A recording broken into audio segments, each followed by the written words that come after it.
Saya kalau lihat dia, ingat teman saya, kalau boleh saya bilang, mentor temporary saya dulu. Cinonon, wah luar biasa. Mukanya mirip-mirip.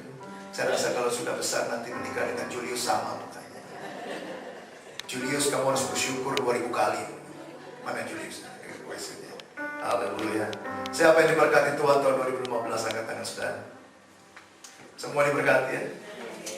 Karena 2015 kalau saya bilang, waduh, banyak acara kita di gereja. Dan kehidupan saudara juga penuh dengan sukacita Tuhan. Ada naik turunnya dalam kehidupan kita tahun 2015. Betul nggak? Kita padahal gini, selama tahun 2015 kita mengalami jam yang sama, betul ya? Jumlah hari yang sama, jumlah minggu yang sama, mataharinya sama, bulannya sama, ya kan? Kita dapat cuaca yang sama, kecuali yang dari Indonesia atau ada di Indonesia waktu itu, atau di tempat lain. Kita sama mengalami jumlah hari yang sama, jam yang sama.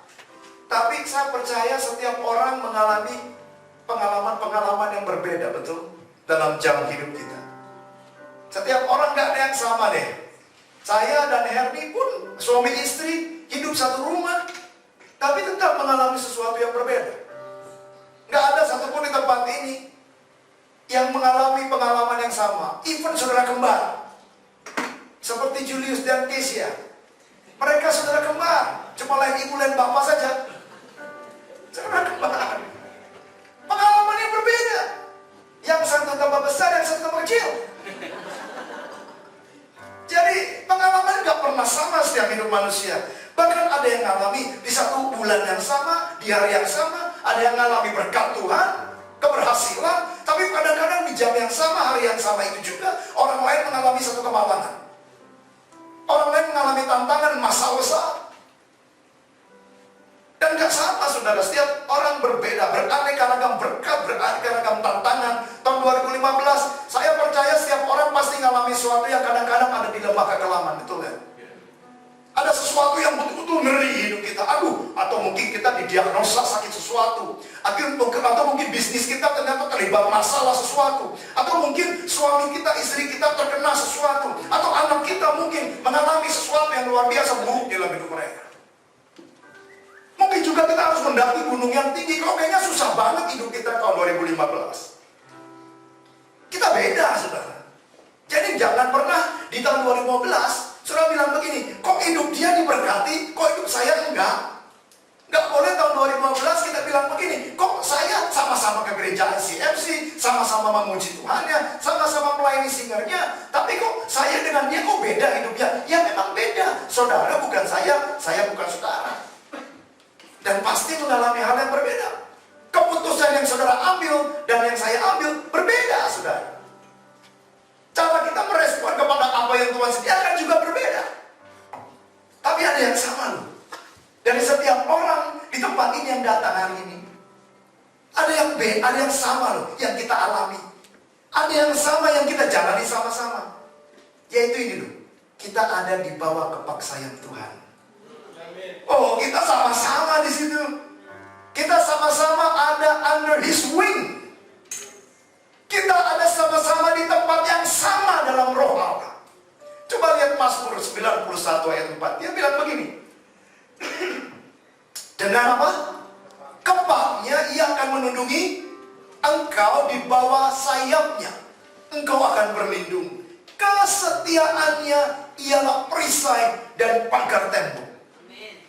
Saudara, saya mau berikan satu hal begini, bahwa di tahun 2015, regardless whatever you experience in your life, apapun itu masalah saudara, apapun keberhasilan saudara, ingat baik hari ini bahwa selama 365 hari saudara ada di bawah kepaksaan Tuhan. Luar biasa. Itu amazing sekali. Kadang-kadang kita nggak sadar, walaupun ada tantangan, walaupun keadaan lembah yang curam, saya mau beritahu saudara, di lembah itu sayap Tuhan tetap ada di atas saudara. Dan jangan kaget, di sekeliling saudara ada pagar tembok Allah dan perisai yang melindungi saudara. Saudara bisa berdiri tegak hari ini tahun 2015 dengan katakan gini, bila Allah di pihakku, siapa lawanku? Kalaupun ada tantangan.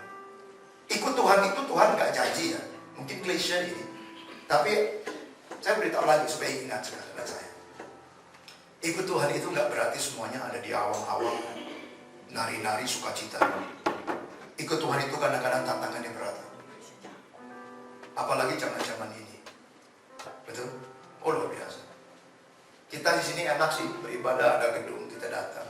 Saya ingat teman saya waktu saya pulang tahun berapa? 2010 GKI Yasmin ya.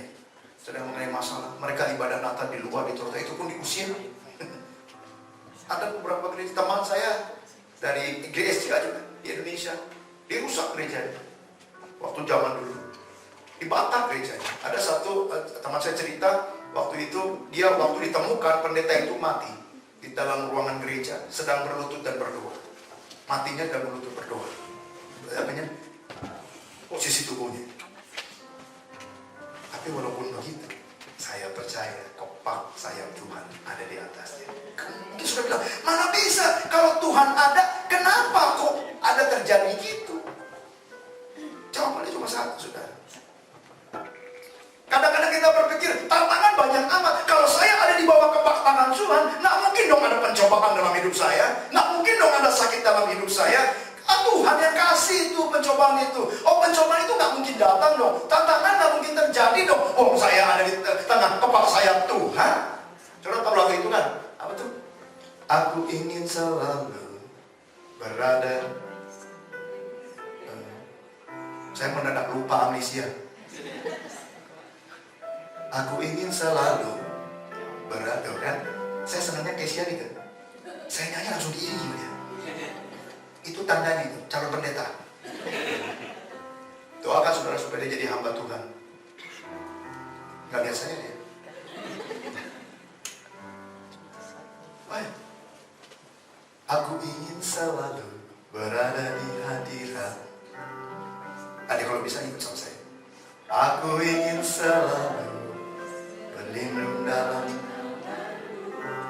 Terus kepak sayapmu, kau bawaku terbang tinggi.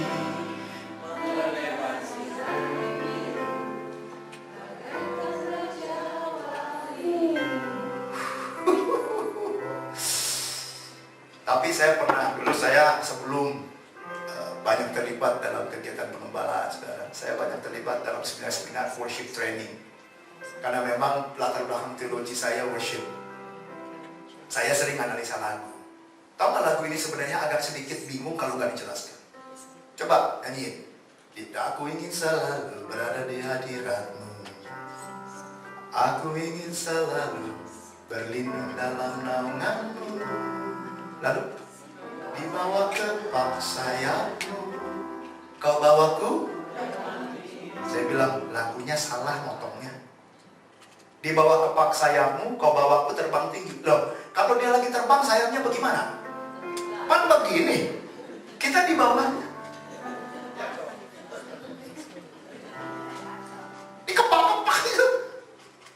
Tapi maksudnya lagu ini adalah di bawah naungan sayapmu kita berlindung.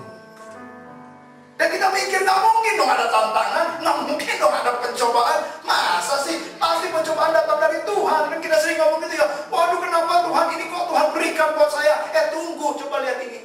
Dalam dekapan kasih Allah, kita sebenarnya Tuhan memberikan sesuatu buat kita. Cuma dalam Yakobus 1 ayat 13 dia bilang begini, apabila seorang apa tuh? Dicobai. Kalau tahun 2015 saudara dicobai, kalau tahun 2014 sudah mengalami banyak tantangan dan kesulitan, lihat ini. Janganlah saudara berkata, pencobaan ini datang dari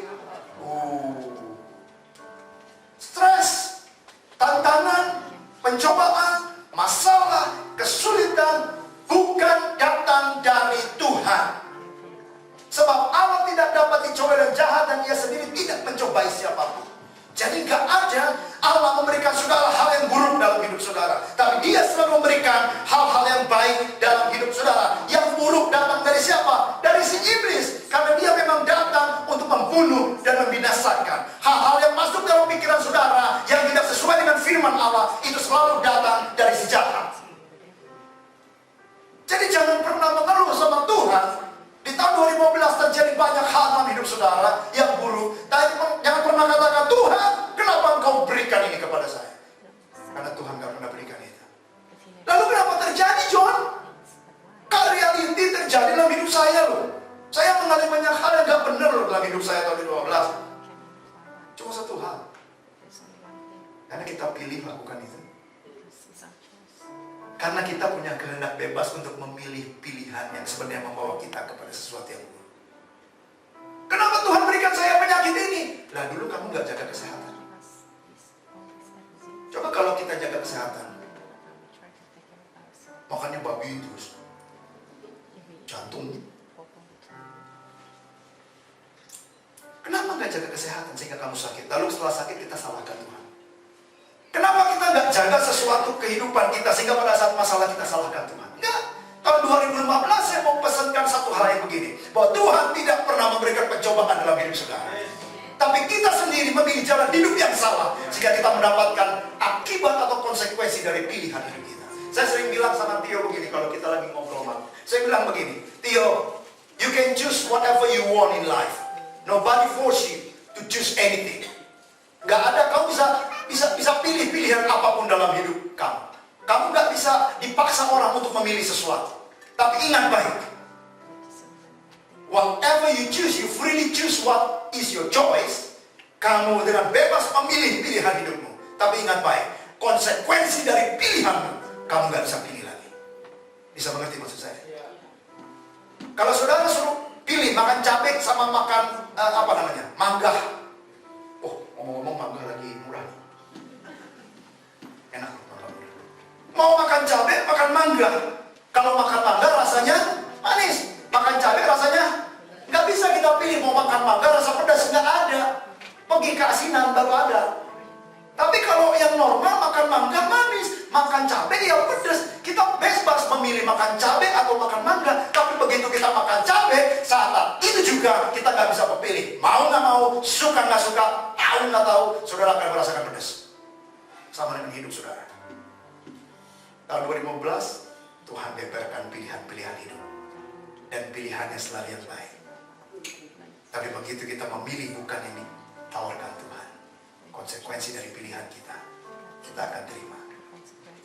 Dan kita nggak bisa pilih konsekuensi itu. Mau nggak mau, suka nggak suka, kamu nggak tahu, kita akan mengalami. Dan kita nggak bisa salahkan Tuhan. Lalu Yakobus bilang, di ayat 17-nya dia bilang begitu. Setiap pemberian yang baik dan setiap anugerah yang sempurna datangnya dari atas, diturunkan dari siapa? Dari Bapa. Jadi Bapa itu tahun 2015 sudah menyediakan semua yang baik buat hidup saudara. Tapi kadang-kadang kita miss untuk take the best that God has provided for us. Apakah saya miss? Saya juga kadang-kadang miss yang terbaik yang diberikan Tuhan. Apakah kita lalu kecewa? Enggak, kita coba di tahun 2016 bersama dengan Tuhan di bawah kepak sayapnya. Tahun 2015 kita kadang-kadang melihat sesuatu yang Tuhan sediakan, tapi yang lain lebih interesting buat kita. Kita lebih memilih hal itu daripada apa yang Tuhan sediakan. Padahal Tuhan bilang dalam Yakobus 1:17, setiap pemberian yang baik itu apa? Dan setiap anugerah yang sempurna datang dari atas. Jadi saudaraku yang kekasih, Tuhan sediakan tahun 2015 semua yang baik. Dia gak pernah kasih saudara pencobaan. Jadi kuncinya gini. Kuncinya dalam 2015 supaya kita bisa hidup bersyukur kepada Tuhan. Bukan melihat apa yang terjadi yang buruk, tapi itu God is good all the time.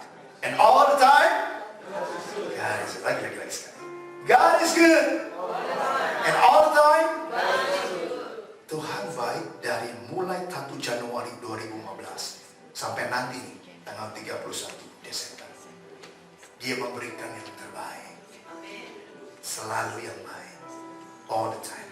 Begitu saudara memegang kunci pemikiran firman Allah ini, saudara memiliki dasar yang teguh. Pada saat badai kehidupan menerjang, engkau gak akan roboh. Karena engkau mendirikan God is good all the time. And all the time, God is good. Ada tantangan, sakit penyakit, kekecewaan. Enggak, itu bukan datang dari Tuhan. Mungkin itu pilihan saya. Mungkin itu pencobaan datang dari iblis. Because God is good all the time. And all the time, God is good. Ada lagunya kan?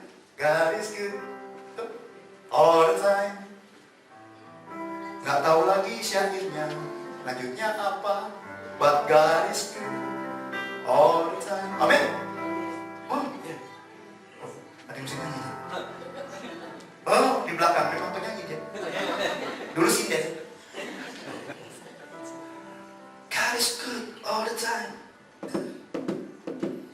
Mari sekarang kita lihat. Kalau gitu saudara, di tahun nanti 2016 nanti, karena khotbah ini saya bagi dua. Akhir tahun ini part 1, tanggal 3 Desember, saudara datang lagi. Iya. 3 Januari. Itu kan kalau pendeta salah langsung.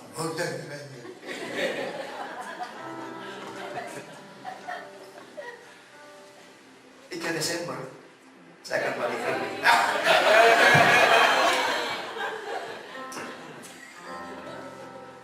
Memang hidup itu sulit. 3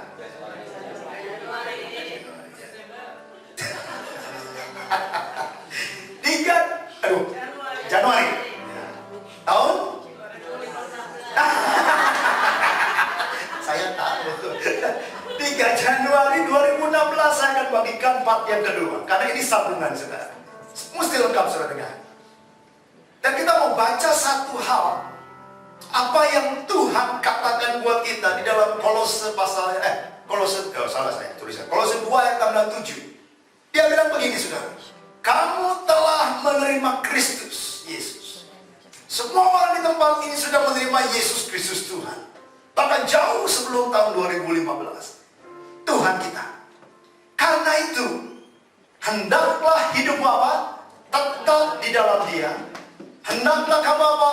Berakar di dalam Dia dan dibangun di atas Dia. Hendaklah kamu bertambah teguh dalam iman yang telah diajarkan kepadamu.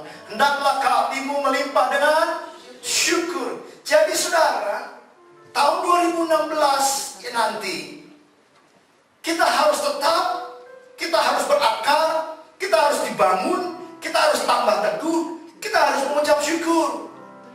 Dan ini hal 5 hal ini akan saya bagikan tanggal 3 Januari 2016 nanti. Karena apa yang kita alami di tahun 2015, kita harus tambah maju dong. Masa tambah mundur? Masa tadinya rajin ke gereja, sekarang jadi mundur 2016? Enggak dong, kita harus tambah rajin. Waktu dulu tahun 2015, kita masih kadang-kadang ragu dengan kebaikan Tuhan. 2016, kita mesti tambah teguh dong dalam Tuhan, bahwa God is good all the time, and all the time, God is good. Di tahun 2015, mungkin kita belum berakar penuh. Di tahun 2016, kita mesti akar kita tambah dalam dong sama Tuhan.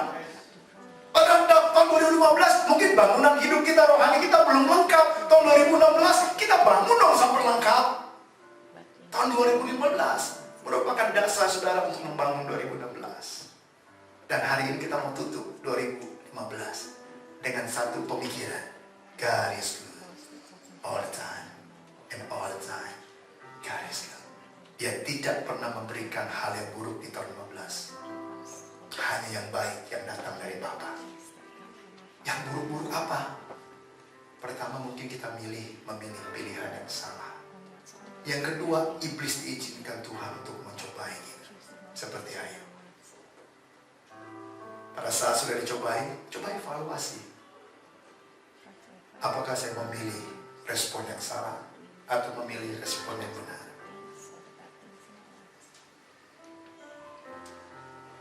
Lima hal ini akan saya bahas minggu depan, supaya kita bisa bertahan di tahun 2016, supaya kita bisa berjalan dengan tegar di tahun 2016. Karena Tuhan mah gak berubah dong. Tuhan ini never change. Tahun 2016 dia akan lakukan hal yang sama. I will be good to you all the time.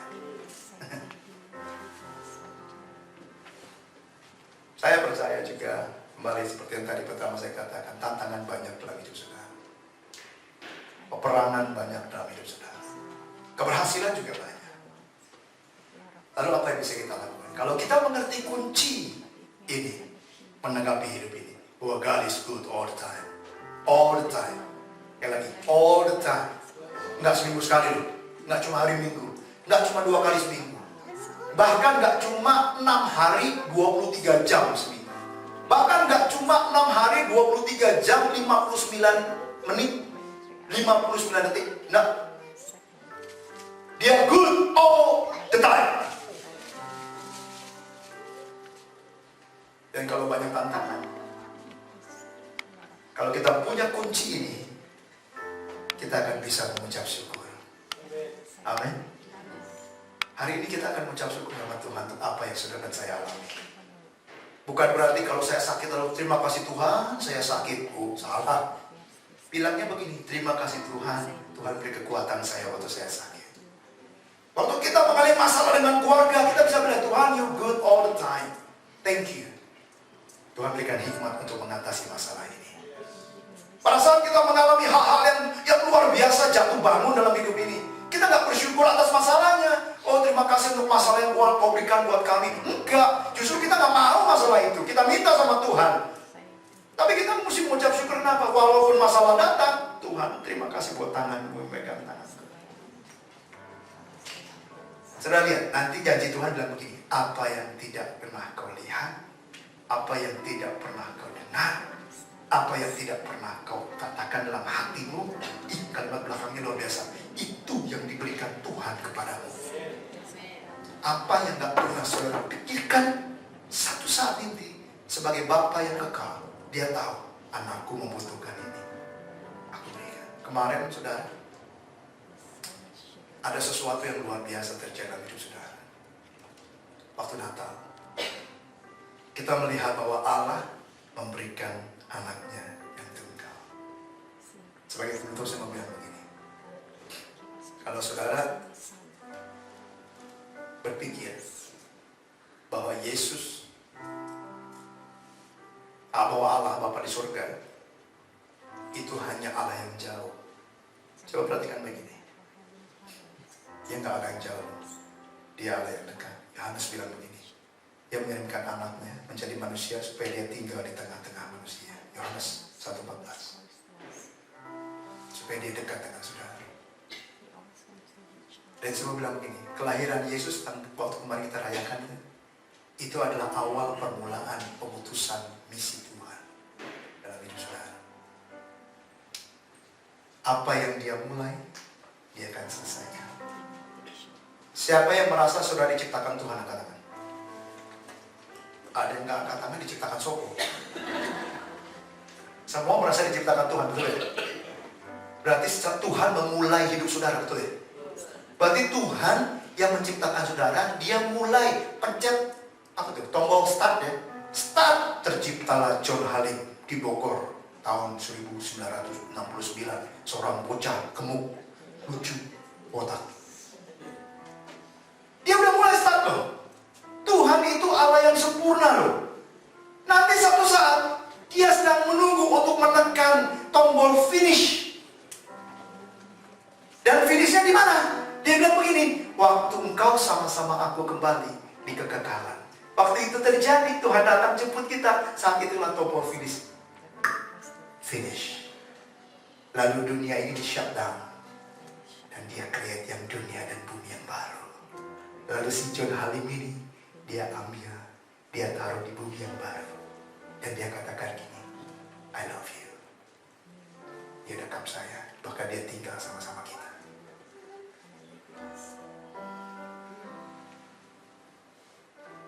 Apa yang sudah alami, itu hanyalah bagian kecil dari kehidupan saudara.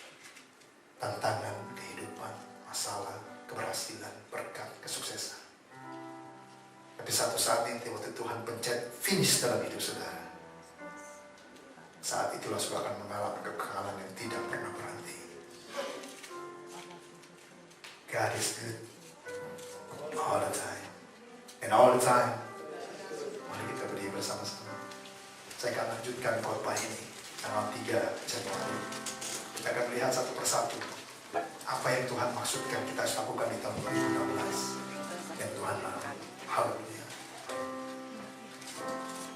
Mari kita mau bersyukur kepada Tuhan. Kita mau katakan terima kasih Tuhan untuk kasih yang Tuhan beri. Katakan thank you kepada Tuhan. Tahun 2015 kau sudah lalui. Tantangan, pergumulan, kesuksesan, keberhasilan kita sudah alami. Garis